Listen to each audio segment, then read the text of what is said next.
child of Highway 90. She's still calling out my name. I learned life and love and lonesome, traveling her way. She's a part of me, the heart of me. She always takes me home. I'm a child of Highway 90 and the Gulf of Mexico.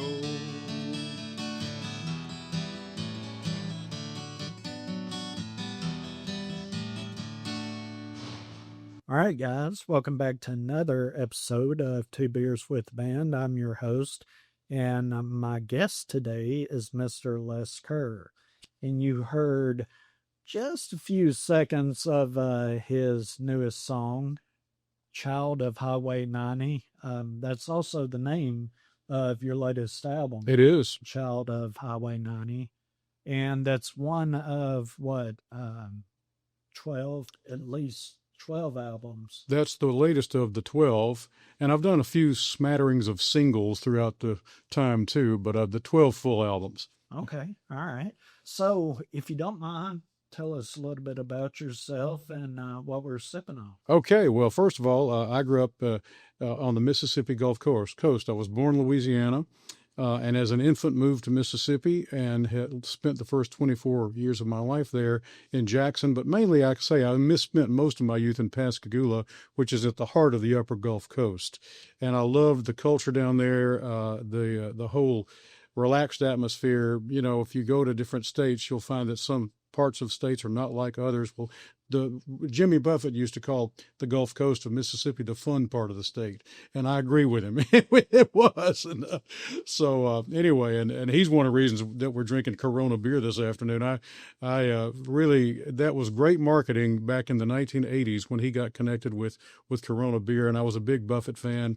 And when I lived on the Gulf Coast, I played a lot of beach bars where you had to know a lot of Jimmy Buffett songs, and I was writing songs too, so I'd mix my own in with his and those by Jerry Jeff Walker and John Prine and people like that, Chris Christopher, some songwriters I admired.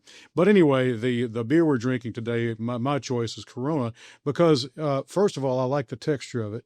I'm a pretty pedestrian beer drinker when it comes down to it, and it reminds me of those times that I've spent and still do when I can along the Gulf Coast or other tropical environs. All right.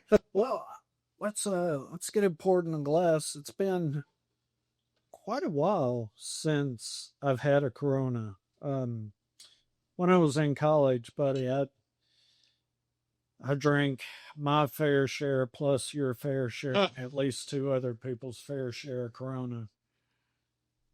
Well, I'll tell you, when I was in college, I went to school at Ole Miss, and we it was in the days when you had to smuggle Coors in from Colorado and places like that. And so we drank, our illicit Coors when we weren't supposed to and stuff like that. And the lighter beers were brand new then. I mean, as far as the domestic, like Miller Lite and that sort of thing, they were just coming in. So I had a friend who loved Budweiser, and he drank so much Budweiser that he built a table out of the beer cans from Budweiser that he had kept and used. And he just built a whole table out of it. That's a lot of Budweiser. I know it. That's a lot of Budweiser. I have a friend that I think he started collecting when he was 19 years old. His parents would allow him to drink if it was at home. Mm-hmm. That was their stipulation. If you're going to drink before 21, you better be in his house. We better not hear or catch you anywhere else. Well, for some reason, he decided, and back then, I mean, it was rare that people drank out of, at least in our group. And I was 21, by the way. Drank out of cans. Most of the time, we drank out of bottles. Sure. So what he did is he had, was it a 50-gallon barrel, I think, that was empty, that every time he popped a top, he threw it in that barrel. Mm-hmm. And I asked him one time, I said, what are you doing? He said, I'm going to save every bottle top of every beer I ever drink. Wow. I said, really? You think you're going to be able to do that. He said, what are you going to do when you go to college and you're not going to take that with you? He said, I'll find a way. Sure enough, and when he played rugby in college, so needless to say, he drank plenty of beer. Mm-hmm. But even while he was away at college, he had a bag that he kept those in. Wow. And I don't know how many years later, but we were back at his mom and dad's. I think he was just about done with college. And I saw him dump out that same old bag. And I walked over and I was like, man. So what was the point of that? What did he end up doing with all those bottle caps? Well, he, when he bought his first place, and he's always an outside guy, like to do stuff outside, spend time outside, grills, stuff like that. Well, he made sure the home that he bought had an outside bar area. And he took those bottle caps and he lined them up. I mean, to where, and I don't know what you call it, but the little kind of the curved piece right on the top, he would line those pieces up, and he lined his entire bar. And then he put some sort of lacquer over the top of it. That's a serious devotee of... While you're sitting there, you could just look down and just randomly start talking about. It's like, well, this one doesn't have a name on it, but it's, neon blue. Probably some beers that didn't exist by the time he actually made the table or the bar out of it. But it was such a unique bar that when we were over there having a few beers, I didn't even want to set my beer down. He's like, no, it's perfect. It's waterproof. And I'm like, man, I know how much effort you put into this. So, and I would just end up holding my beer with my finger under it, so it wouldn't leave a ring on the bar. Well, speaking of age and drinking, I want to make it clear that when I was growing up in Mississippi in the 1970s, the legal age to drink beer was 18. You still had to be 21 to buy hard liquor. So drinking beer in college was not unusual, and we could do it right out in the open. There was not a thing that we had to hide necessarily, unless it was that Coors that we weren't supposed to have. Right. But I used to play in bars in Oxford and around that neighborhood in that part of Mississippi when I was a student there. And, it wasn't unusual for the people to buy the band beers and things like that. And we were all between 18 and 22 because we were in college. Yeah. And I had some graduate student friends I was in a little bluegrass band at Ole Miss, and we had such fun. But anyway, the graduate students were well versed in all these exotic beers, Right. Back then, exotic beers. Now, people in their early 20s probably look at those beers and go, "No, that's trash. That's trash beer." Well, I have dear friends that are IPA devotees, and they know all about the nuances and all of that. I just don't. I mean, I'm happy with this or something like it, and I'll try a lot of different beers. Just but most of the time I stick with the kind of domestic stuff I know and that I grew up drinking and all that. Well, when you drink that beer, does it take you to a special place? Well, one of my favorite places in the world is New Orleans. And when I sort of discovered Corona beer, I was still living on the Gulf Coast.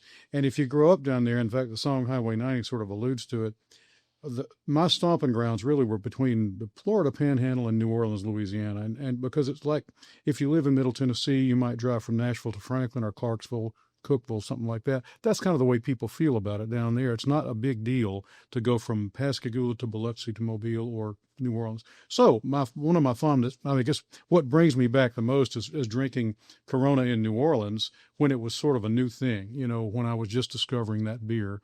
But all along the Gulf Coast, and I mentioned I used to play beach bars down there, they sold a lot of Corona. And so it was just kind of always there. So in my mind, I think psychologically, it might take me down to the Gulf Coast every time I have one. Right.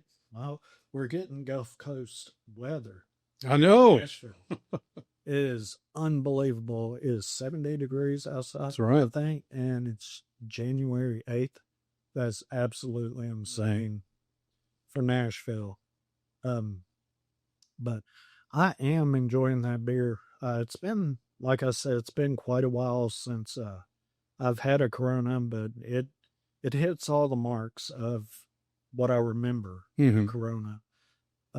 Normally I would put lime in it. Right, exactly. Well, that I can go either way with that. I know people make a big deal out of it, but if you don't have a lime, I'm still going to drink the beer. Oh yeah, yeah. I mean, I'm definitely going to drink the beer. There's no doubt about that. But let's get back to the music. Hmm.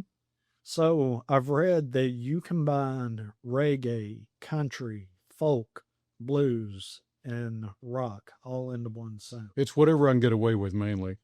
But I always like that. I've never been a person that's locked into one style of music. And I appreciate people that declare themselves to be country singers or blues singers or whatever, but I like too much of it and I like a little bit of all of it. So I kind of put it all together. And growing up where I did on the radio, you would hear everything from the radio stations out of New Orleans that were playing Dr. John before he was famous, and so we heard that kind of rhythm and blues and New Orleans funk, as well as Dixieland jazz and old time early New Orleans music that sort of predates the Dixieland era. So I heard that, and then there was always gospel and country music on the stations, not only from New Orleans, but South Alabama and South Mississippi. And my own family, I was the only person in my house that actually played an instrument, but my grandfather loved Lester Flatt and Earl Scruggs, and we would watch their show and Porter Wagoner and people like that. And my mother, back in those days, Leonard Bernstein had a Saturday afternoon show about classical music, and he would be conducting this orchestra and so forth.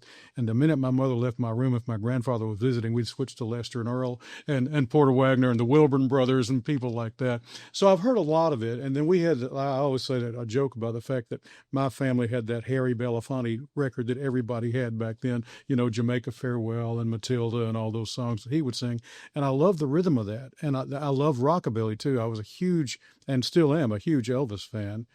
And then when I went to school at Ole Miss, it's so close to Memphis, I used to go up there quite a bit. And rockabilly is really, I love, and my first little band in high school was called the Blue Suede Band. And we did a lot of rockabilly kind of music.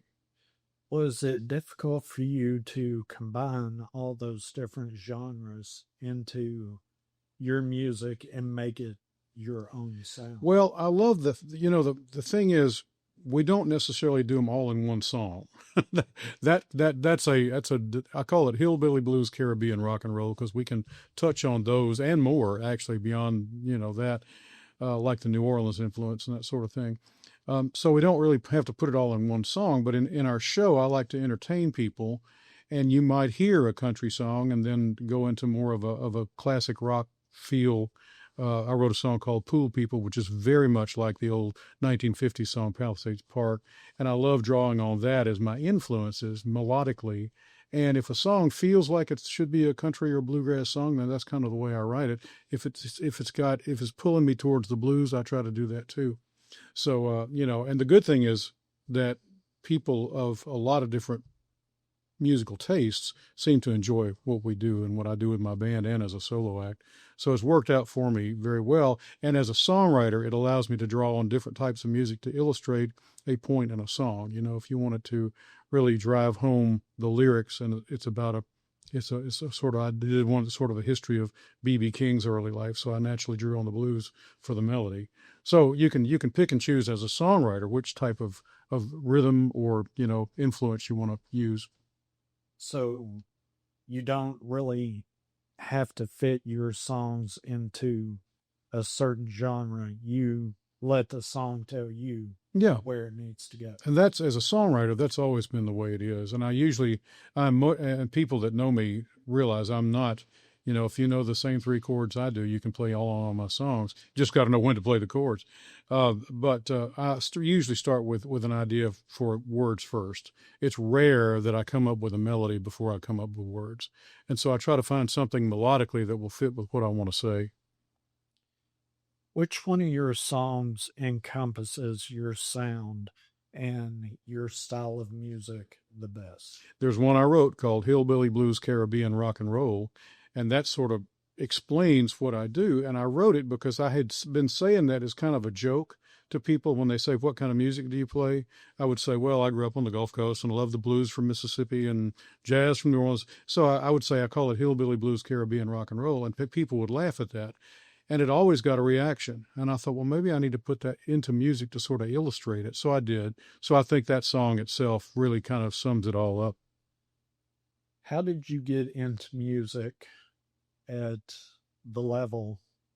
Well, how did you get into music to the point where you decided you were going to put a band together and you were going to emulate Elvis and stuff like that? Well, when I was a child, I was always into music. We had a lot of records in my house. Everybody from people that my mother really enjoyed, like Andy Williams and Frank Sinatra, to Roger Miller and great novelty writers and clever songwriters. Roger Miller does not get the credit he deserves as being a great, serious songwriter. But anyway, he was the first person that I ever remember, and I might have been in the third grade, maybe fourth grade, when King of the Road and Do Wackadoo and those songs that were so big, such big hits for him. He was the first person I remember knowing about writing his own songs. And I don't know where I thought songs came from before that. I thought they just kind of, everybody just knew them. And I'd hear on the radio, and it never dawned on me that a song I was listening to on the radio had to be written by somebody before it got on the radio. Right. Well, Roger Miller sort of opened that window for me because my mom said, gee, just think, he wrote that song himself. And I said, wow, you got to write them? So I started really, and then I listened to a lot of pop and rock radio back then and country radio too. Just growing up, and about the time I was in, I'm going to say 8th grade, I really wanted to start playing the guitar. I had thought about it earlier in my life. My mother bought me a guitar, a little learner guitar when I was in the 3rd grade, and I didn't like the lessons. It was just like another class in school. You know, when you're in 3rd grade, you think, oh, I can just pick this up and play it. Well, you do have to learn how to do it, and there's practice involved and all that kind of stuff. So I still had that old guitar, and when I was about in the 8th grade, I really thought, well, maybe I'll just try to teach myself, and I did. I bought a book with chords and how to make them and so forth. And then we were living in Jackson, Mississippi then, and we moved to Pascagoula, and there were a lot of people in my junior high and high school classes that played instruments, not just the guitar, but piano, and we had a big school band, and a lot of them played, and they were very musically educated. I mean, they knew there was a jazz band in our high school. There was the marching band itself had different offshoots of it, but anyway, a lot of people play guitars, and when one person would learn a chord, they might share it with another friend, you know, whatever. It was a real community of music down there. And I remember in the early 70s, I was hooked on Elvis, as well as people like Neil Diamond, who were having current hits of the day. Glenn Campbell, I really liked him. But other people were really much cooler than I was by they loved James Taylor and Crosby, Stills and Nash. And so I picked stuff up from them that I would never have learned just because they knew it and would be generous enough to teach it to me. So, I mean, it just kind of all evolved. And so when I was in high school, there was this little talent show that was put on every year in Pascagoula called the Beta Follies, put on by the Beta Club. And so I wanted to perform at it, but I was too chicken to do it by myself. So I was playing the guitar by that time, and I had 3 friends. One played the piano, and the other 2 sang. And we put together a little 3-piece group and started playing at that talent show, and the response was really good. We did not win the talent show, but people clapped for us, and that's all I needed to hear. Yeah. You know, so anyway, I started really, and at that point I thought, well, I really like having a band, but I still played by myself quite a bit. Went off to college and and by that time the singer-songwriter boom had really started with people like Christopherson and Mac Davis, Dan Fogelberg, Jim Croce was another songwriting influence. And so I was happy learning to play the guitar and you know, because every time you learn a new Jim Croce song, you'll have to learn a new chord, you know. So and I always learned, that's the way I learned how to play the guitar. I didn't learn it just to learn the chords. I learned it so I could play a particular song. So if that meant learning a new chord, then I had to learn that new chord. So I really loved the singer-songwriters, and some friends of mine were in a bluegrass band and asked me to play the guitar in it, and I fell in love playing bluegrass guitar. I really enjoyed it. I'm not a Tony Rice level or Doc Watson level, but they were my heroes, and so I really enjoyed playing that.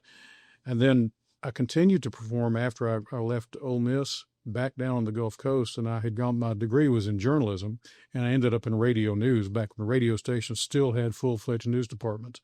So while I was doing radio news, and they wouldn't let me near the records because I wouldn't want to play Doc Watson while the station was playing Prince. I mean, it wouldn't work, Right. So, but my background was in journalism. That's what I want to do anyway.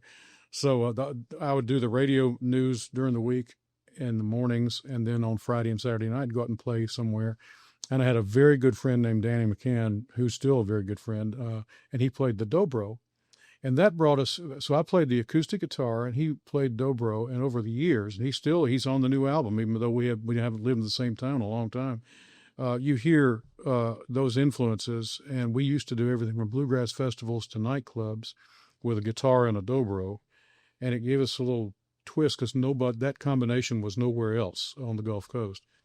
So after a while, I figured if I wanted to really see what I could do in music, and I was really becoming more and more attached to it and much more inclined to want to play the guitar and entertain people than to do the radio news, which I still enjoyed, but still, I was 29 years old. I had never been married, and I thought if I'm ever going to try this, I need to move to Nashville or somewhere else. I actually looked at Atlanta for a while because in the mid to late 80s, the Atlanta music scene was kind of happening with Indigo Girls and some of those groups like that, which were also lyric-oriented folk music. I mean, basically, you got the stories of the songs were important.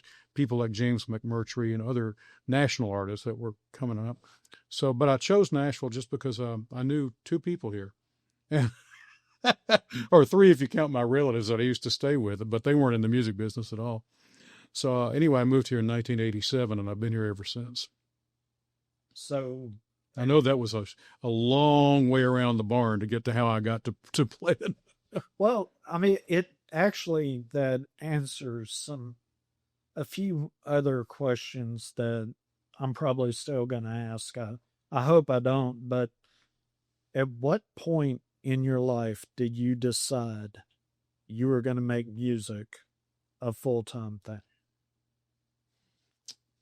I had moved to Mobile, Alabama in 1980 and was the news director of a couple of radio stations there. And then I worked briefly for the Chamber of Commerce doing communications.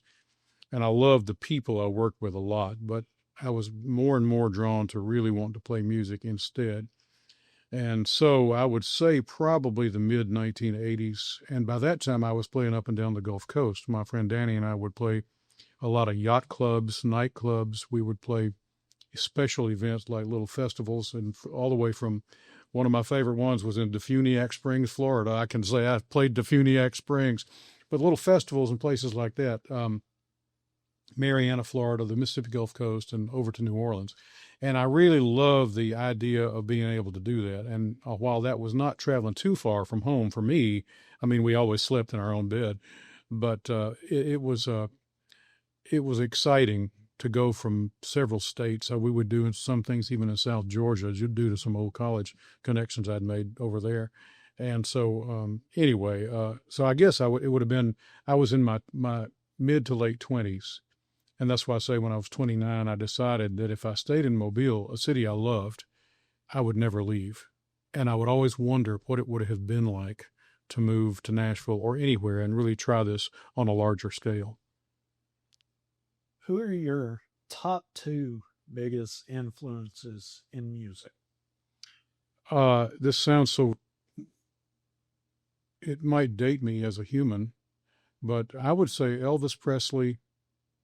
He's the top one for me.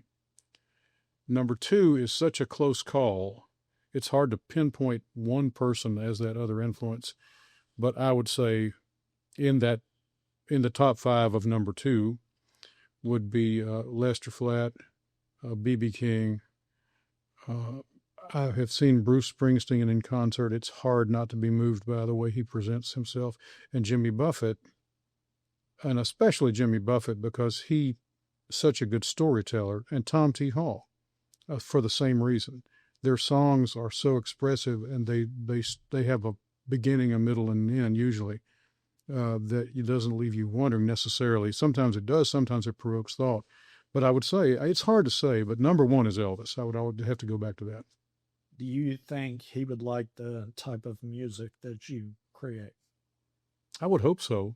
He seemed to like a lot of it. I mean, he recorded everything from gospel to rhythm and blues. He covered songs by Bob Dylan and Jerry Reed. I mean, those are two pretty diverse artists, if you ask me, and Frank Sinatra, of course. So I would hope that he would enjoy it. Can you tell us about a song that you've written that holds a special place in your heart? There's one called Old Lighthouse, and it comes from, you know, as a kid living in Pascagoula, which is a seacoast town. There was an island right off the coast of Pascagoula called Round Island, and there was a lighthouse there. And it had long been out of service by the time we moved to Pascagoula. But we'd sail out there, and people by that time had started camping out there and putting bonfires in it. It was, just sitting there. But it fascinated me. And the idea of lighthouses as beacons reminded me of certain people in my life that are also beacons, guiding lights in certain ways. And I think of my grandfather initially, but other people like that too, people that you've known. And so I wrote a song called Old Lighthouse. And as an adult, I have gone from, of course, Pascagoula had the Round Island Lighthouse, but the most famous Mississippi lighthouse is the Biloxi Lighthouse. It's been there since before the Civil War. But even when I lived in Mobile in the early 80s, I was involved in helping to restore as a volunteer the Middle Bay Light in Mobile Bay, which stands alone in the middle of the bay. And so they were having its 100th anniversary, and they got a group of people that would come out and help paint it and do things like that to fix it up. But I've seen lighthouses now, and I try to hunt them out if I can go. If I'm going to a seacoast area, this past summer, I went to Charleston, where I'd never been, to Charleston, South Carolina, and there are two lighthouses there. One was among the very first ever built in the 1700s, and the most recent one was one of, if not the last, one of the last mainland lighthouses ever built in the 1960s, because by that time radar had come in and technology was taking over, where you didn't need a lighthouse or a lighthouse keeper. But I've seen the California Lighthouse in Aruba, the Round Island Lighthouse in Michigan, which is not, there's Round Island in Pascagoula, but there's also a Round Island in the Straits of Mackinac Straits. So I've seen them wherever I can go, and Tybee Island, different places. So I've always looked at that song as sort of a tribute to, and so I just turned it around and wrote it in first person as the lighthouse, and and how it's not necessarily a glamorous lighthouse. It's not one of the lines is it's not the one tourists all clamor to see, because some lighthouses are famous. And I was happy to learn that the Statue of Liberty is officially a lighthouse. That in New York Harbor. Really? It gained the status of a lighthouse, and it's considered one of the primary lighthouses. And, because if you look at it, it does project light out of the Lady Liberty's crown, I guess, up there. Well, when you said that, I pictured it in my mind at night, and I could say, well, I can see to a degree how it would be a lighthouse, but I would never in a million years consider it a lighthouse, just simply because growing up, you've never heard it referred to as a lighthouse. But I guess basically what a lighthouse does and what that potentially could do are pretty much the exact same job. Well, you said that song is a tribute song to the people who were a lighthouse in your life. Do you think people that listen to the song would ever figure that out? That's my hope. It really, and I've had people who have heard the song tell me that it reminded them of people that they had known when they were growing up, mainly older people who kind of were, guiding forces, whether it was a family member or just somebody that was always around when they were growing up and things like that. What interests you outside of music? I love to read, and throughout my whole time in Nashville, I never have left my journalism skills, and frankly, that came in really handy during the pandemic. I'll tell you, I was doing a lot of ghostwriting and other writing, so I have never stopped writing magazine articles and doing interviews and things like that. So the written word and meeting people in order to get those stories has always fascinated me. And over the years, I've been, and through that, gotten involved in a couple of book projects as well. My friends Ken Beck and Jim Clark had written some cookbooks based on certain subjects. They did a bluegrass music cookbook. They did a cowboy cookbook, which included recipes they got from famous movie stars like Roy Rogers and John Wayne and people like that. Well, they wanted to do a cookbook based on truck stops. And at the time, I was writing freelance articles for the Tennessee Trucking News, and they knew that, so they asked me if I would join them in doing that. And what we did was get recipes from truck stops all over the country, and we did a lot of interviews and stories about illustrating, the diversity of truck stops, which by the early 2000s, when we wrote the book, they were trying to appeal to a lot of car audiences, not just truck drivers, but car drivers as well. But I interviewed a lady who had been a waitress on at the same truck stop in Mississippi for 30 years, and she had some stories to tell. And the good thing about it, when I was doing that book, I was traveling a lot with my music. So I stopped eating at McDonald's and started going to truck stops because I would learn more. And if I could sweet talk a recipe out of them, that would be even better, which I did. I mean, the managers and it was good publicity for them. So it was published originally by Rutledge Hill, which became Thomas Nelson, which is now Harcourt Entertainment. So the book is still available on Kindle. It was in print for about 10 years. Getting back to your question about things that interest me, I love talking to people. I love doing things. And when I was growing up, sailing was my sport. I really loved it. We were a sailing family, and my stepfather and I used to race up and down the Gulf Coast on sailboat races. I haven't done that at all, really, since I've been in Nashville. But it's just because the music is my mistress, as Duke Ellington said. That was the name of his book, was Music is My Mistress. And I love entertainment. I love to go out and hear music and that sort of thing. But and I love to eat too. I love restaurants are very important in my life. So well, there are plenty of those in Nashville. Yes. At just Middle Tennessee, it seems like they're popping up almost daily around here. It's crazy. I know it. And just when you find one, or at least for me, it seems like when I find one and I've tried a majority of the menu and I'm like, you know what? I think this is going to be my new spot. Another one opens up and I have a friend say, have you been there yet? No. I go there. It's like, oh no, I got to go through this entire menu too. Well, this is it's a crime to say this out loud, but until this past year, I had not eaten at Wendell Smith's, which is a, Nashville legendary restaurant. And I don't know why I never really ate there, but I thoroughly enjoyed it. But I loved Rotier's and restaurants like that, and here in Nashville. And I'm glad that the Elliston Place Soda Shop is still with us. Man, that would have broke so many hearts. I know it. Closed. I remember when I was in college, a friend of mine had taken me over there. We were actually, funny story, we were going to a friend of his they were going to write or finish writing a couple of songs and then start laying some tracks down for the music. And I was just going to hang out because I enjoy stuff like that. And he took me over to the soda shop and I walked in. I was like, what are we doing here? What kind of place is this? Because it still had that old look to it and that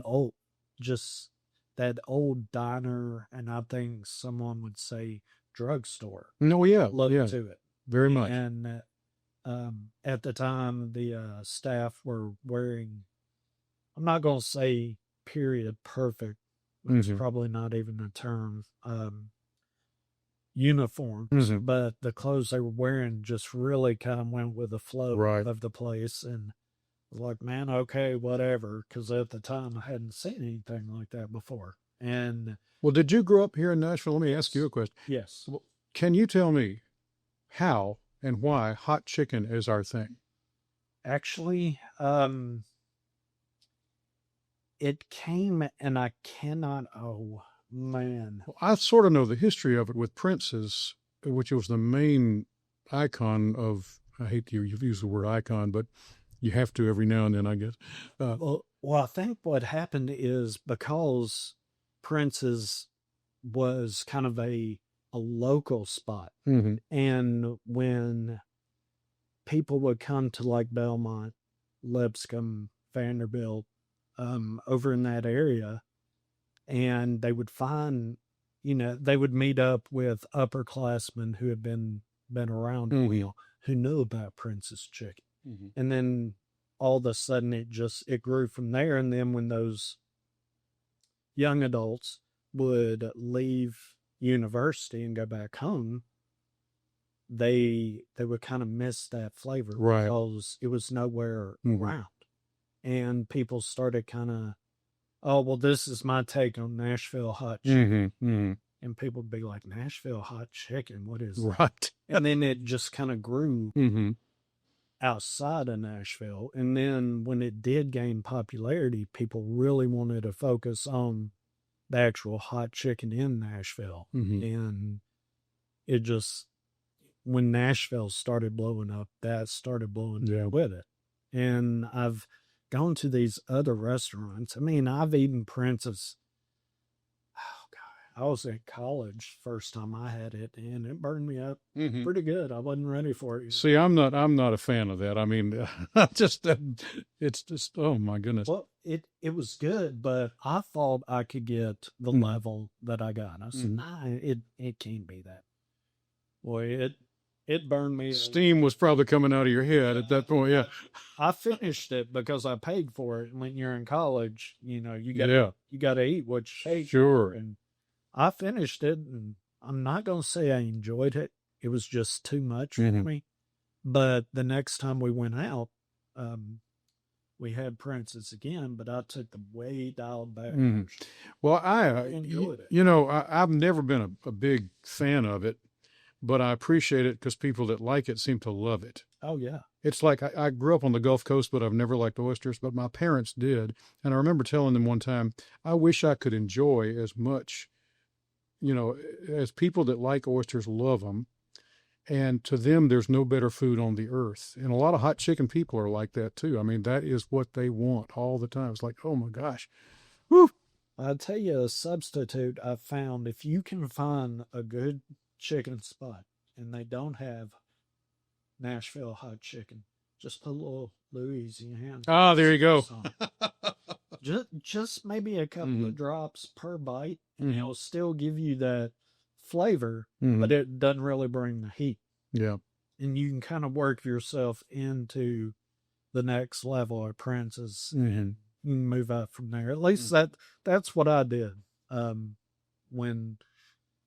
still even to this day, if I go get chicken somewhere and it's kind of bland, I'll ask for Louisiana sauce and put that on it, and that usually perks it up. Well, I'm not a chef by any means. I have one thing that I'm good at in the kitchen, and when you mention hot sauce, that's part of it. I boil shrimp still. In fact, just for this Christmas, I always boil shrimp for my family's Christmas dinner here in Nashville because we used to have that on the Gulf Coast. I mean, we had turkey and ham and dressing and all that too. But anyway, so I boil shrimp. And when I moved to Tennessee, and before I moved here and when I started going to Memphis a lot, I fell in love with the Rendezvous restaurant over there, the barbecue restaurant. You can buy their dry spices. I love their dry rub.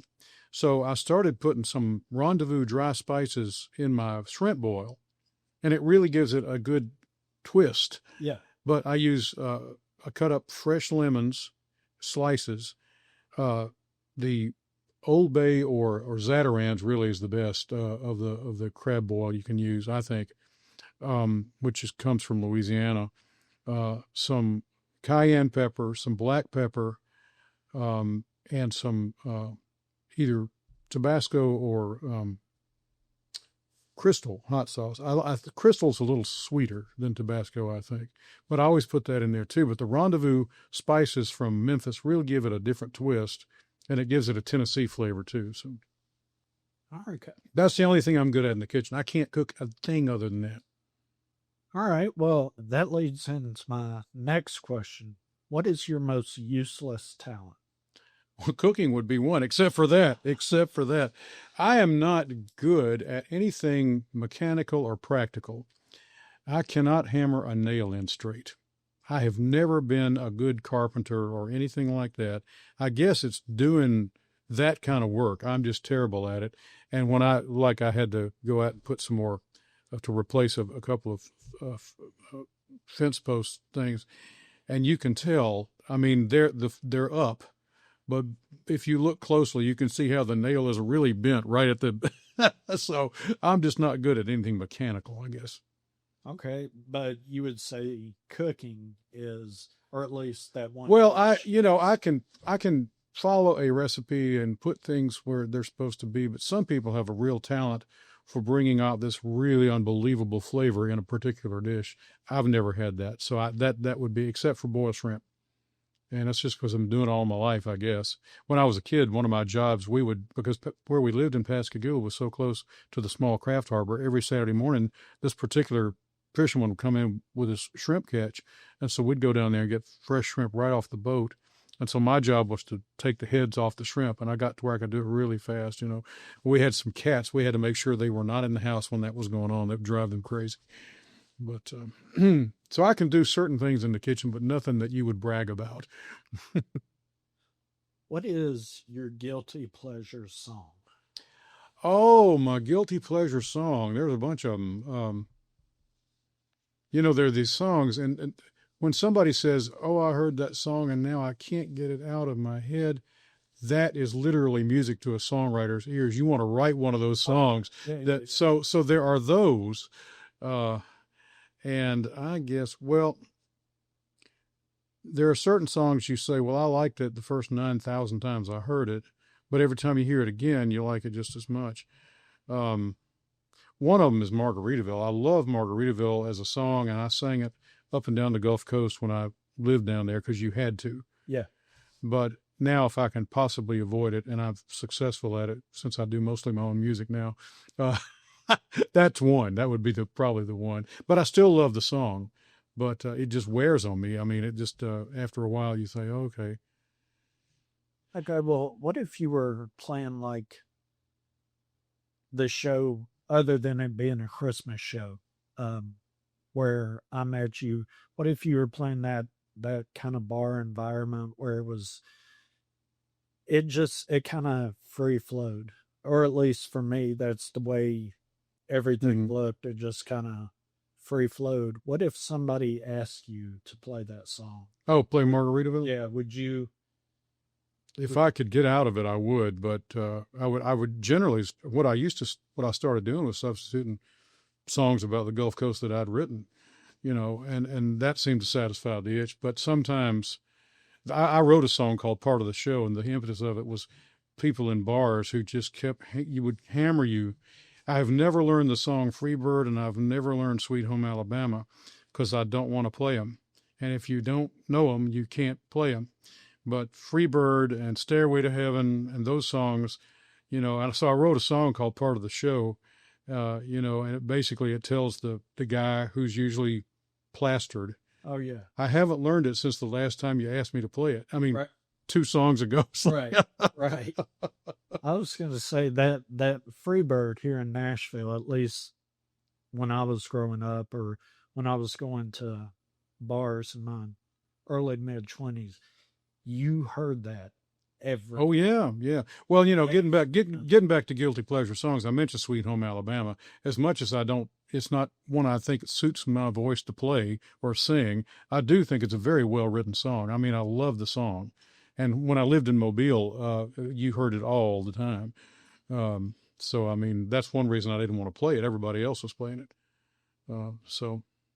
And everybody would compare you to Leonard Skinner. You kind of had to be Leonard Skinner to really do it right, Oh, yeah. Yeah. And same way with Freebird, any of those like that, you had to kind of be the band to really pull it off.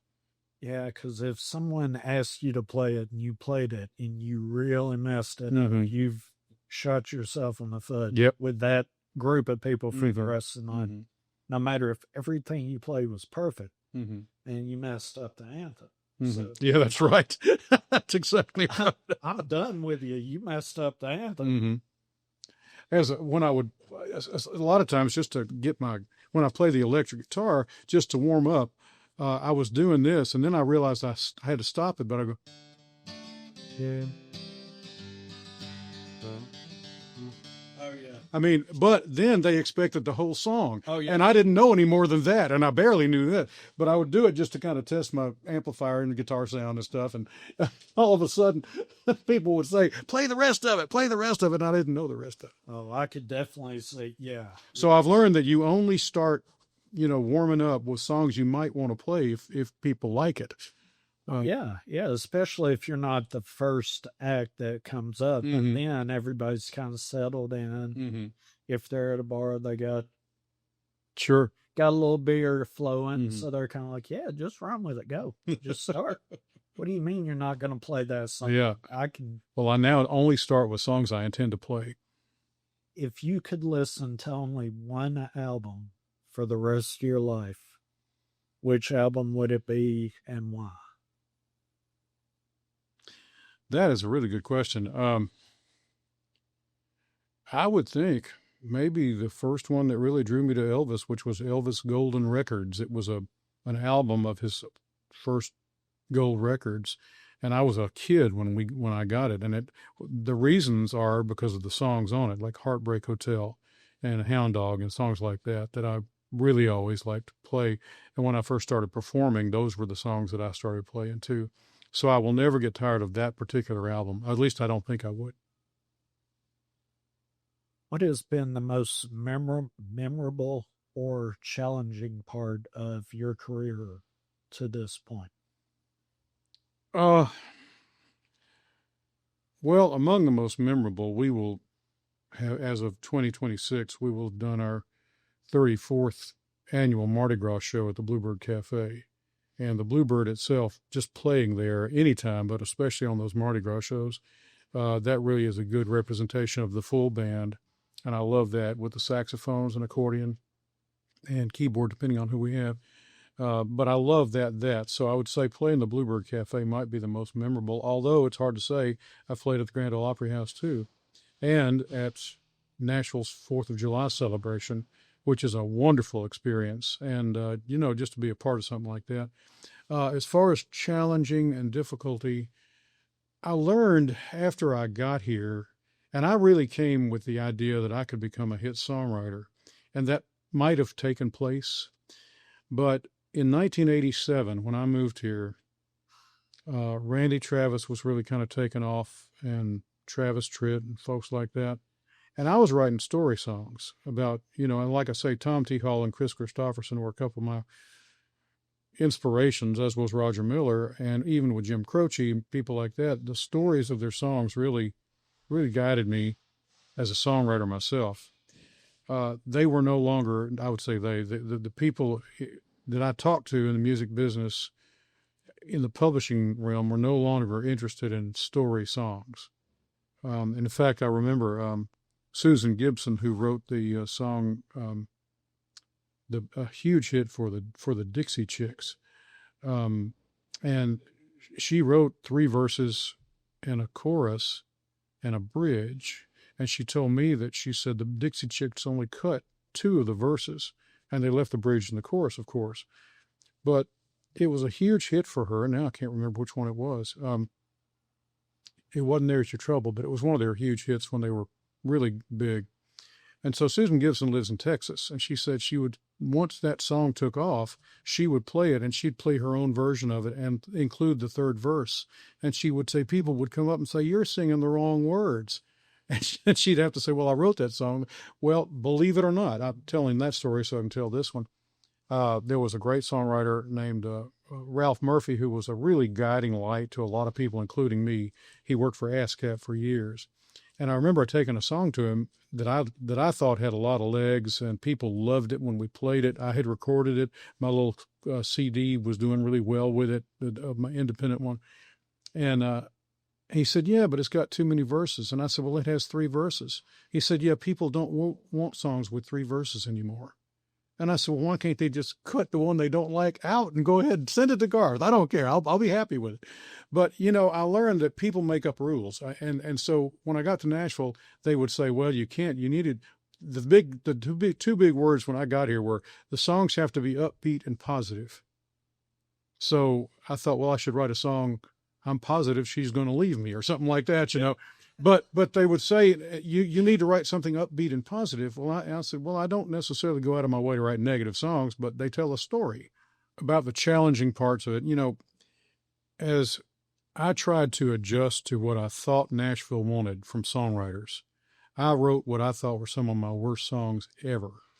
But I realized when I would go out and perform the songs that I usually played that I had written, not just here, but in other parts, back down to the Gulf Coast. And I was by that time doing a lot in Jackson, Mississippi, some in Atlanta, places like that. People were really, I had an audience for my own music. And this was well before the current indie boom that came out. But I just thought, well, I've got songs people would buy if they could. And I had made a couple of cassette albums as I moved from Mobile to Nashville. That did very well when I sold them. So I thought, well, instead of trying to pursue that golden hit by somebody else, I'll just record my own songs and see how they do. And as technology has improved, I mean, with everything from the internet and YouTube and all the ways you can get your music out there, that's helped me a lot. But one of the challenging things that I faced was trying to adapt to what I thought Nashville wanted.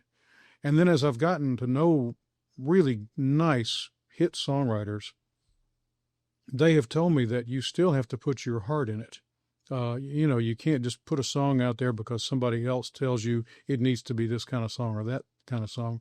Well, that's what I'd always done with my own music, but I rarely have ever pitched music. Ever since that first year, I rarely have pitched music to anybody on Music Row, just because it's, first of all, I just don't write what I think. It's hard to tell what the trends are. Yep. And they try to predict what trends is coming next and all that. That's too much trouble for me. I just want to write my songs, and that's what I do. Well, as a writer, as a performer, as a singer, do you feel that since you're all of those, you're not just a writer or just a performer, you actually put everything into the song? Do you feel that people who are like you, that they should pursue that same style of entertainment? They should write their music and then test it. Go to bars, go to festivals, just go to, house parties, and play their music and see how it goes over. And if it goes over because it's their true expression, and it's what they want to do, and it's what makes them feel good. Mm-hmm. Do you think they should stick with that and ride that horse instead of, oh, well, I'll do this on the side, but I'm still going to try to be the big writer? Everybody has to do what's right for them, but I will say this, it gives you freedom to do that. It's a lot less anxiety because you're not worrying about pitching it to somebody else. And I will tell you that technique of watching the audience response, it has come in so handy for me.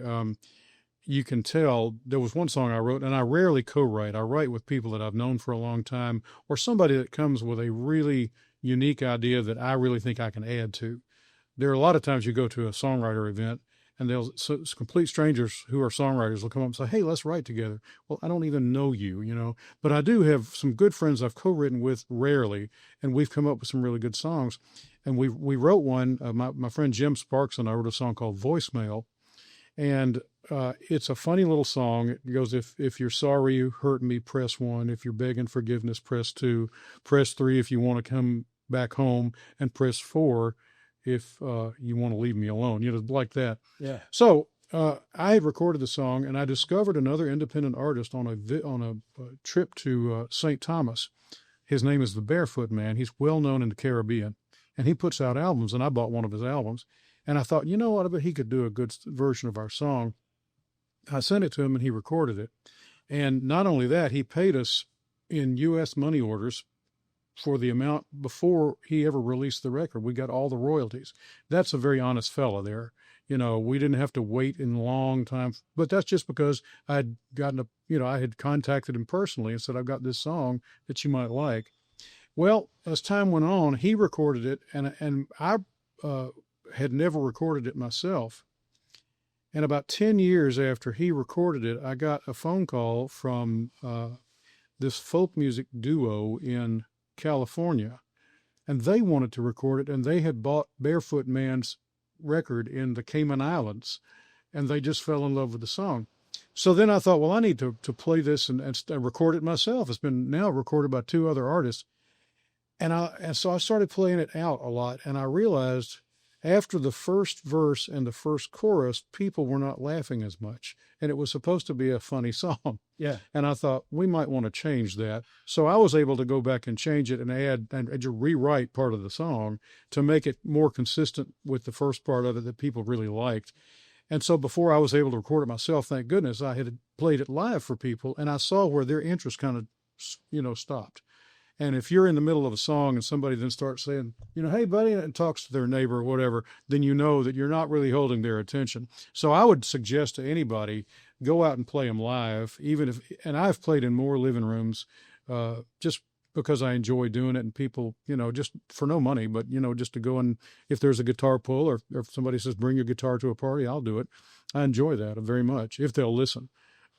So I love seeing the reaction of people to the songs. And that I would recommend to any independent artist. If you've got the chance, run them by people. And you don't necessarily have to tell them they're guinea pigs. You just say, listen, I've got this new song. I'd like for you to hear it. When I first started writing songs when I was in college and playing them for people, the Eagles were really coming on big then in the 70s. And so I would write a song. And I remember if the audience liked it, I would immediately take credit for having written the song. If they didn't like it, I would say something like, well, that's a new one that the Eagles haven't released yet. Like I had some connection with the Eagles that I would know what they haven't released yet. But I would blame it on somebody else if people didn't like my song. Well, do you have either a group of people or one person that you'll run a song by and just get an honest opinion from that person? There are a few. In fact, there's one on the Child of Highway 90 that I ran by somebody that I really trust, who's been involved in the music business for a long time and understands what singer-songwriters are all about, not just stars that record other people's songs. Right. And this person has worked with both. And I got some really good feedback that they didn't rewrite the song for me or anything, but they said, you might want to put a little more humor in it or do this, that, and the other to it. And that really helps. So yes, there are a couple of people that I will, run a song by. How do you know? And that's in professional life. Now, personally, my girlfriend hears a lot of things that I write, whether she wants to or not, and she'll be very honest with me, and I appreciate that very much. How do you know when a song is finished? When it feels right. And in fact, the Child of Highway 90 song on this album, and there are others, many others that I've written over the last 38 years since I've been in Nashville, that I will assume are completed, but something doesn't quite click.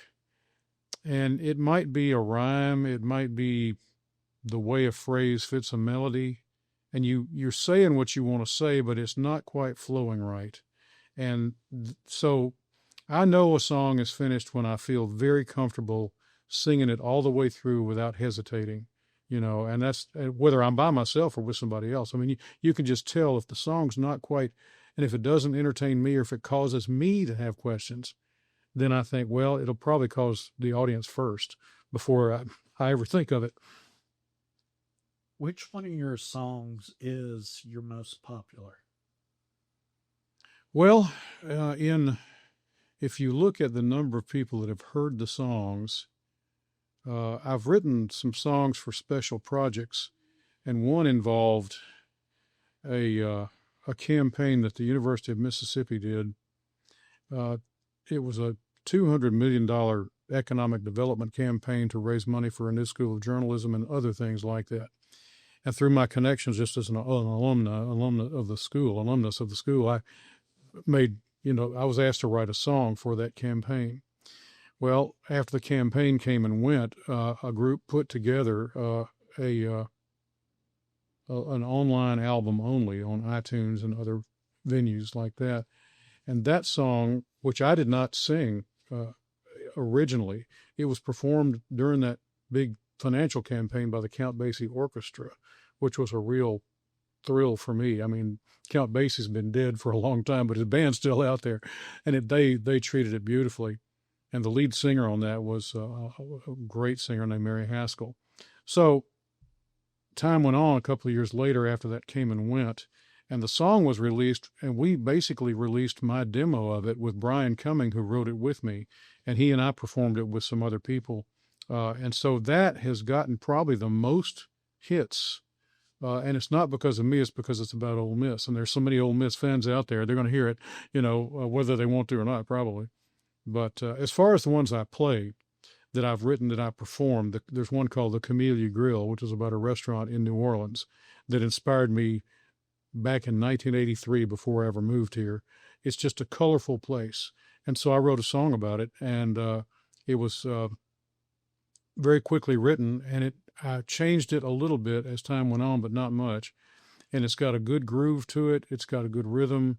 And when I'm playing it either by myself or with my band, people seem to like it.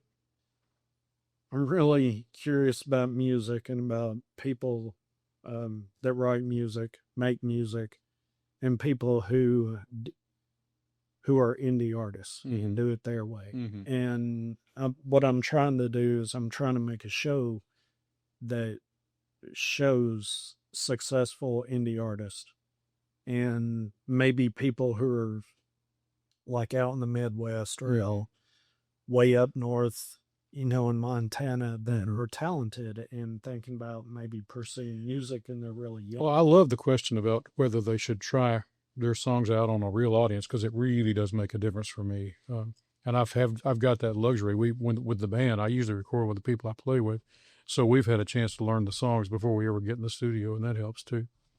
Well, I think it makes sense that you want to try your songs out, especially if you've already got an audience and that audience is going to show to you or whatever, or maybe even people you don't know at a bar that you play at, maybe play one or two new songs and kind of gauge and see, and if, like you say, you lose the audience, you had their attention, but now you lost them. Maybe you need to either not scrap the song completely. Well, sometimes that's the best thing to do. Well, I've never written a song, but I would assume that if you write a song, even if it's not popular, it means something to you. And it may mean something to somebody down the line, but as a collective group, maybe it's just not hitting, with 59 of the 60 people. Right. But yeah, I'd never say just scrap a song. Well, I'll tell you, I have come up with lines and songs, in particular songs, that ended up not being ones that I really liked that much, but the line itself is a good line. And I have used that technique by using a line I came up with a song I don't really like in another song.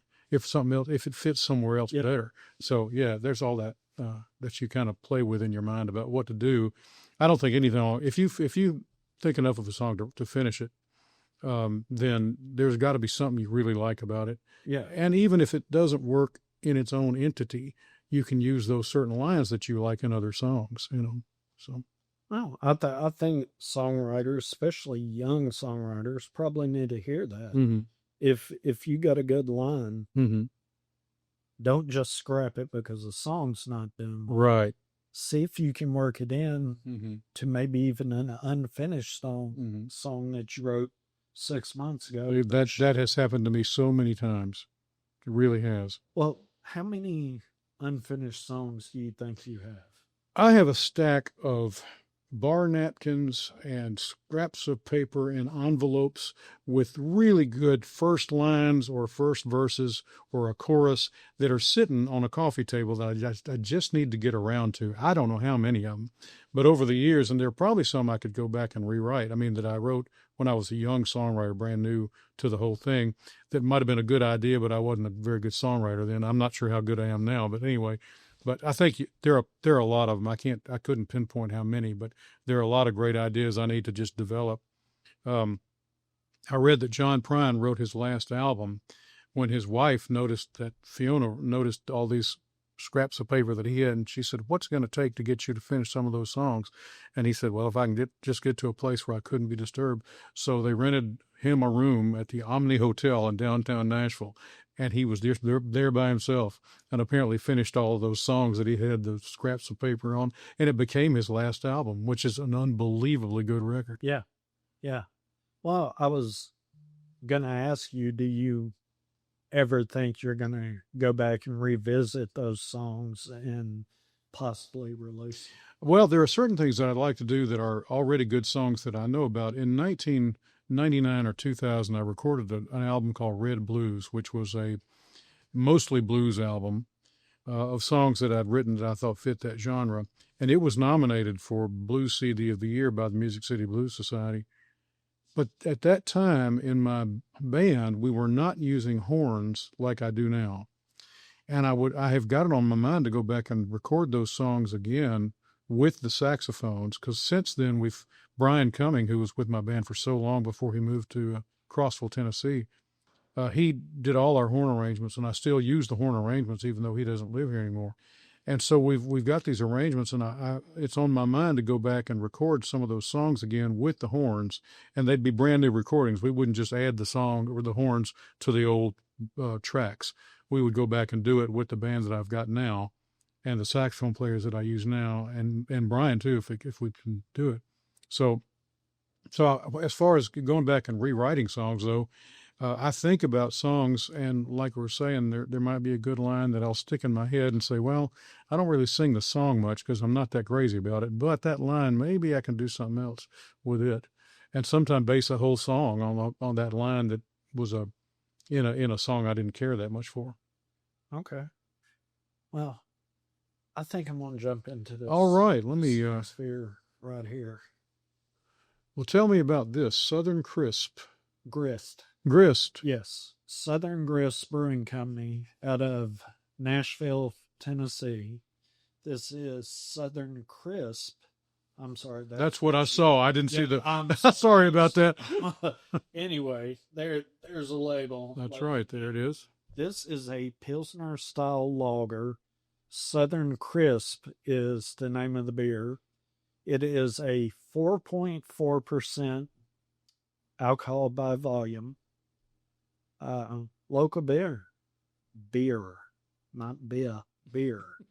Well, before I can't talk anymore, I'm going to open this. I'll be right there with you. And go ahead and pour it in the glass, because I saw a online, it was maybe, about 2 weeks ago, maybe, scrolling through Instagram, and Southern Grist had put this out, and for some reason I just stopped on it. I don't know why, and I just saw that label, and I thought, you know what, I need to give this a shot. It has been quite a while since I've tried anything from Southern Grist, but I thought, you know what, it's the weather is unseasonably warm for this time of year. Sure.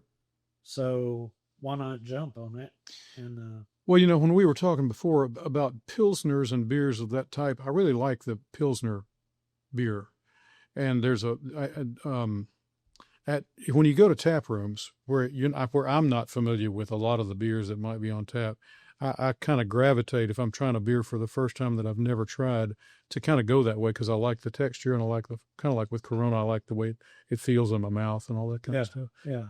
But well, let's. I put too much foam in this. I'm sorry. Well, no, the problem is the beer sat here and it's warmed out a little bit, so it's gonna do that. Even if you pour it correctly, it's still gonna do that. But what we can do is we can take a quick sniff. Sure. See what we get aroma-wise.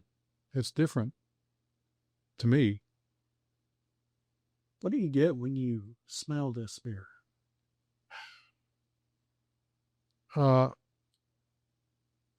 It is not tropical necessarily, but it is sort of refreshing. It's kind of a, I hate to say the word fruity because I don't know what that really means in the beer world, but it's like I say, it's very different.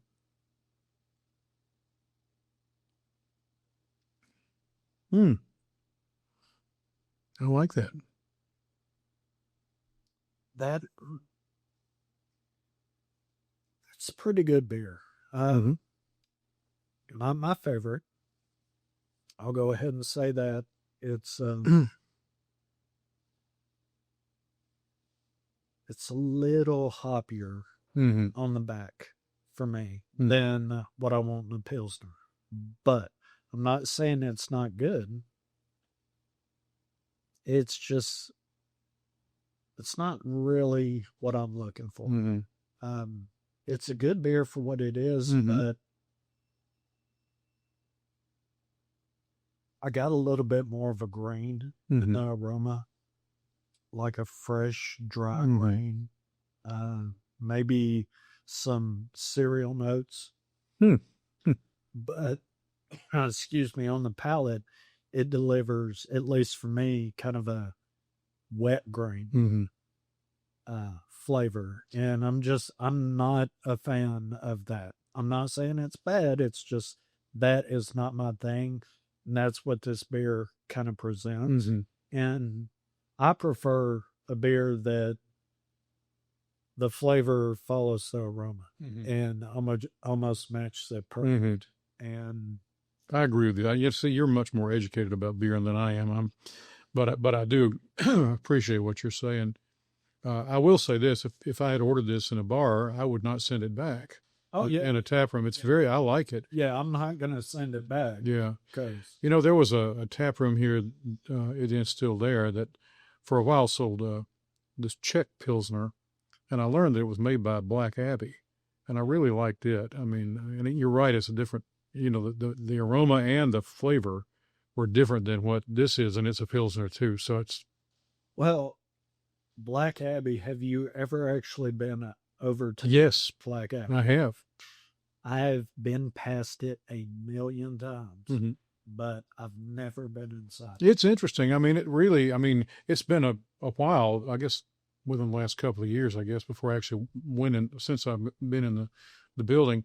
But it is truly a brewery with the big, all the equipment there that you can see. And the area that where the tables are and the bar is really kind of an inset in the actual. So I love that atmosphere about it. It's really fun to be there. I've heard a lot of people, friends of mine, that they really enjoy going and doing the whole brewery experience. They've praised Black Abbey for the presentation and the atmosphere and things like that. I've got to get over there. I really do. One of the things I like about them is they're very willing to explain what you're drinking. And that helps me because I'm not educated in beer drinking. I mean, I'm self-taught. Right. But beyond that, I don't know the nuts and bolts of how it gets from there to there, Right. What I like about a tap room like that, if you can go in and they ask you, hey, what can I get you? And someone who has never really tried craft beer other than, maybe just some of the basic stuff, some of the mass-produced craft beer. If they can go in and say, well, I drink this and I really enjoy this style beer, or I've had this and I kind of liked it. And somebody at the brewery can say, okay, well, if you like that, let me give you a sample of this over here because it's similar. And they can kind of point you in the right direction and maybe even get you a flight and say, you know what, start here and go this way and tell me what you think. And then they sit there and they work with you to get you the beer you want so you can have an enjoyable time. Now, back when I first got into craft beer, I went out with buddies who were so much more knowledgeable than I am even now. And I know what I like and what to look for. Mm-hmm. But these guys could break a beer down. Almost tell you where the water came from. Right. And I would just sit and they would say, you know what? I think you'll like this. Here, try this. Mm-hmm. No, I didn't like it, but I would sit there and drink. Because I was like, man, there's something good about the beer. I don't know what it is, but they like it, so it's got to be good. Yeah. And I would just drink it. Mm-hmm. And I didn't enjoy that. Mm-hmm. And I found a few bartenders at various places that would ask me, what do you like? Right. What beers do you drink? Mm-hmm. Okay, well, this is our version of that. Mm-hmm. See if you like it. That's a very thoughtful way to do it because, and I've been asked that question too at tap rooms, what commercial beers do you like? And then they'll have something that is sort of in that vein. And I think someone that does that is, I'm going to keep going back to an environment like that where it seems like the person behind the counter cares. Mm-hmm. They're not there just to put a beer in front of you, charge you for it. Exactly. They want to find something that you want to drink. And I've been to a few places where they'll put a keg on and I'll say, well, I haven't heard that brewery or I haven't heard that beer. What's it like? You know what? I don't know. And they'll get a couple of sample glasses, go over, pour themselves one, pour me one. They'll sniff it, they'll take a sip, and be like, I don't like it. I've got a dear friend who just came back. He and his wife went to Wisconsin, and they'd been there before, and that's one of the reasons they went back. They have relatives there, but they were telling me how there are a lot of little micro breweries up there that never sell outside of the state of Wisconsin, and they said you could find some of the best flavored beers, because that's just part of the culture. And these small breweries don't have the inclination to mass market or do any of that kind of stuff. And that's what makes them charming, and he said. I cannot remember the name of the brewery. My neighbor is from Wisconsin. And whenever he goes home to visit, if he's not flying, if he's driving, there are certain breweries out there. He'll bring me back a 6-pack or a couple of 6-packs from. Yeah. And I've actually, I got the can at the house, but I cannot tell you the name of the brewery because I put myself on the spot. But well, we probably wouldn't have heard of it anyway if it's just a local one up there. Well, so. He knows every time he goes home, if he's driving, I want something from this brewery. And he brings it back, and I cherish those beers. And when I open the last one, I always look at the can and go, man, this sip, I better really cherish this moment because I'm not getting this beer for possibly another 8 months, 10 months, a year. So I need to enjoy it because it's over. And I really do enjoy it. And he knows and I find it unique in the beer world. And I've run across a couple of brewers here in Nashville do the same thing. One of them, he opened a tap room only because people really bugged him about it. He's like, no, I don't want to do that. And he would just go to these beer events and he'd bring a couple of beers and he'd always run it. I mean, just way before he should have. That was a signal right there. And people were like, man, what restaurant can I get this in? What bars? And like, no, I don't do that. And he eventually opened a tap room, and I've never been, but I need to go out there, but I enjoy his beer. And he wasn't in it to go commercial. He was in it for the love of brewing beer and making the beers that he brewed his own. And he enjoyed it, and he enjoyed the craft of it. He wasn't looking at it to make it a full-time income. It was something he enjoyed, but he was really good at it. Mm-hmm. And it is unique how people will do breweries like that. And they're like, no, well, I'll distribute it personally. So I'll take it to a few mom and pop grocery stores, a few mom and pop bars, but no, I don't plan on going any bigger than that. Mm-hmm. And it is a shame. And I can actually kind of relate that to songwriters that will write songs, but they'll never record them. Well, I have long said I've got a good advantage for me as a performer because I am a performer. I started by playing before I ever started writing songs. The people I really feel for are the songwriters that do not perform. They have to have somebody else to perform their songs. I'm really lucky. If nobody else will sing them, I will, But I really have thought about that with songwriters because there's so many great songwriters they're not performers. Some of them don't even play an instrument or sing. They just write lyrics or whatever it may be that are incredible. So I really, my heart goes out to songwriters who do not have an outlet for their music. What would you tell someone that wants to move to Nashville to pursue music? Someone who wants to be a singer, songwriter, entertainer? Stay home. I have enough competition as it is. No, I'm just kidding, of course. No, I would say by all means do it if you feel this is the place you need to go. And I have a good friend named Milton Brown who lives in Mobile, Alabama, and he wrote huge hits for everybody from Menudo to Eddie Rabbitt and Glenn Campbell. Okay. He's always lived in Mobile.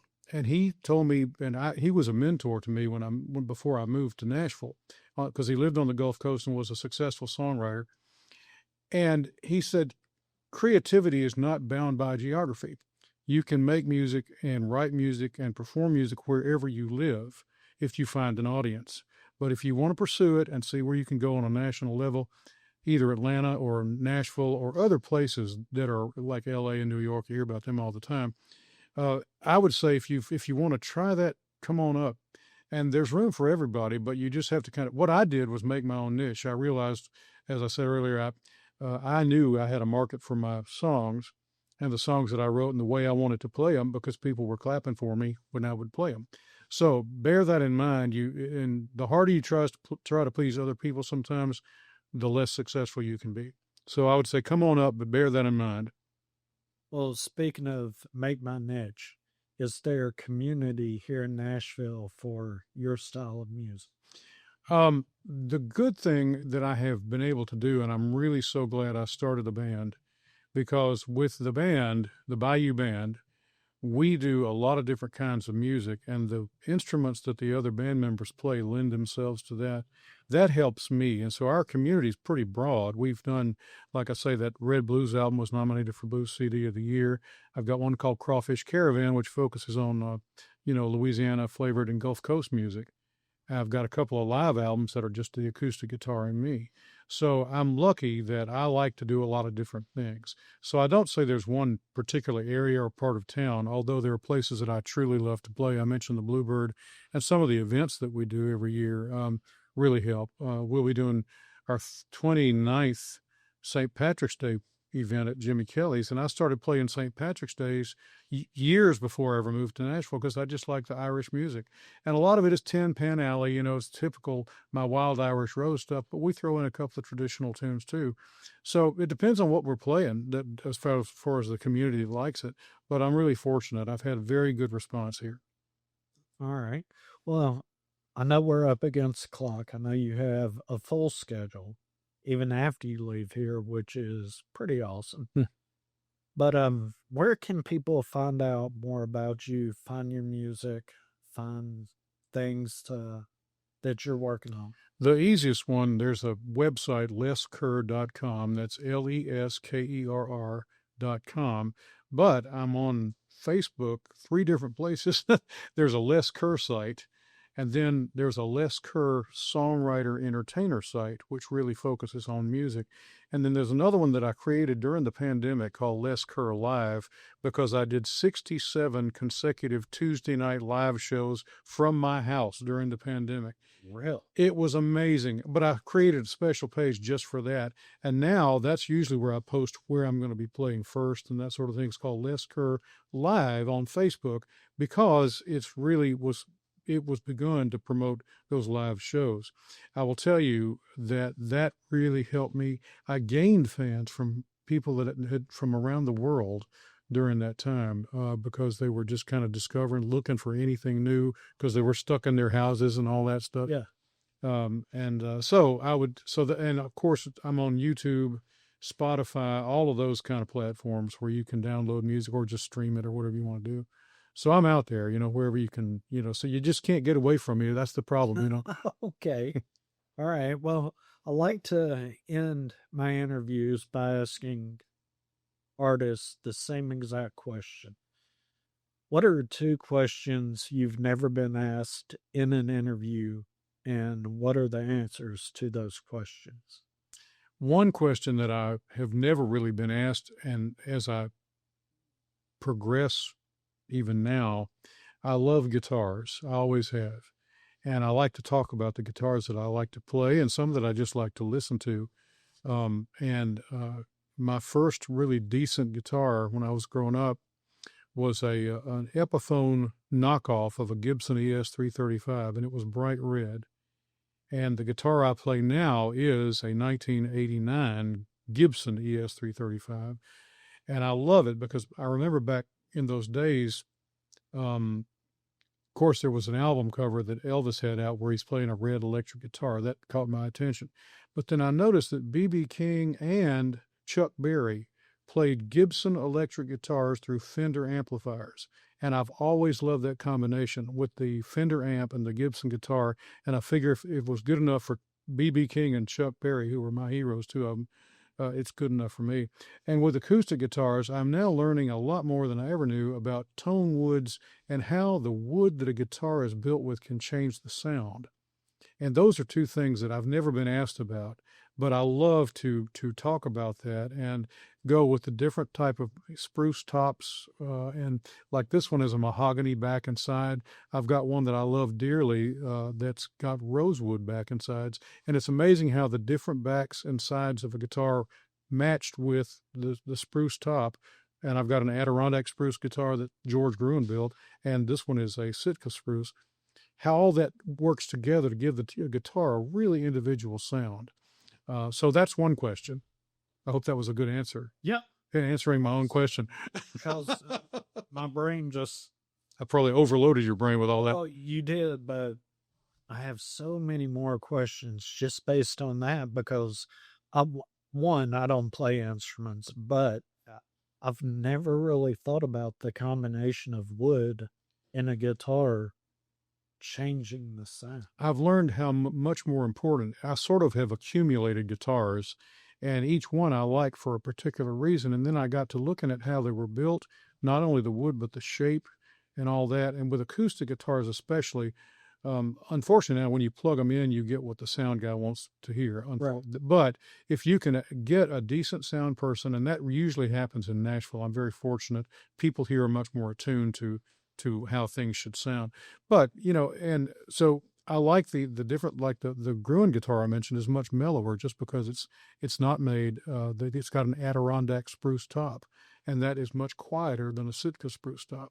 But when I was in bluegrass especially, you wanted that big booming sound because the history of country music and bluegrass music goes back to the days when the only amplification you had, if you were lucky, was a vocal mic.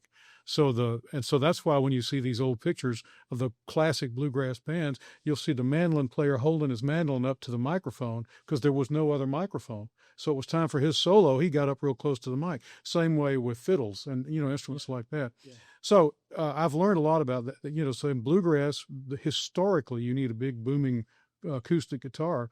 And when I was in my little bluegrass band at college, we didn't have a bass. So the bigger the guitar, the bigger the back, the rhythm was, Yeah. So all these things, but now I'm really studying it a lot more, and I always have my eye on the next guitar. I'm addicted to them. But anyway, so I've learned more about it in the last 10 years than I've ever known, and really have made an armchair study about it based on the guitar that appeals to me at the time. Okay. All right.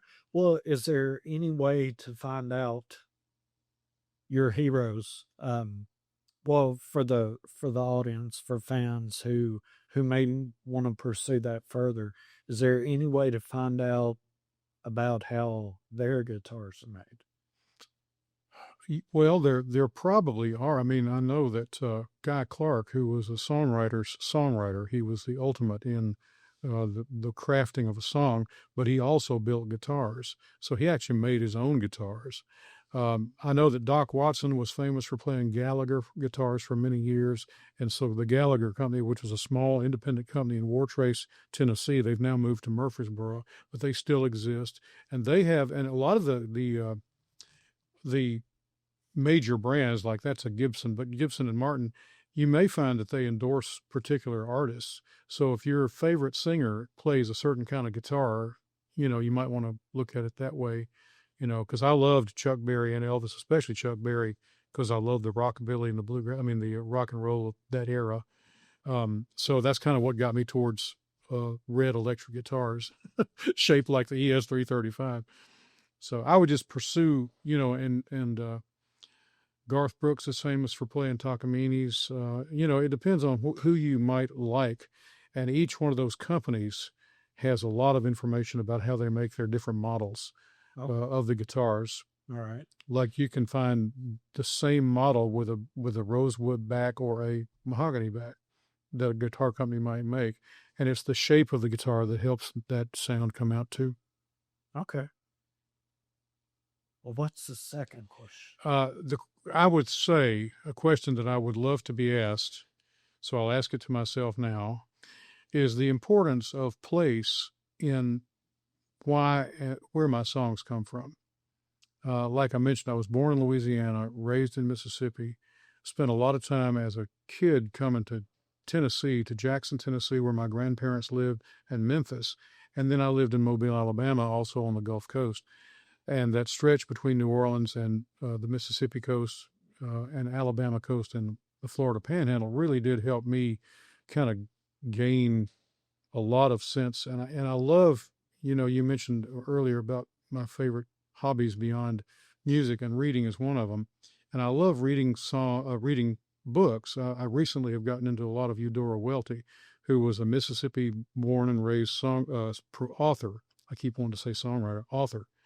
And and I didn't realize that until lately. I saw her speak one time years ago. She was very impressive, but it's only recently that I've begun reading a lot of her work. It's all based on people that she knew and places that she had been. And I've sort of naturally gravitated that too. It's the old saw that you should write what you know about.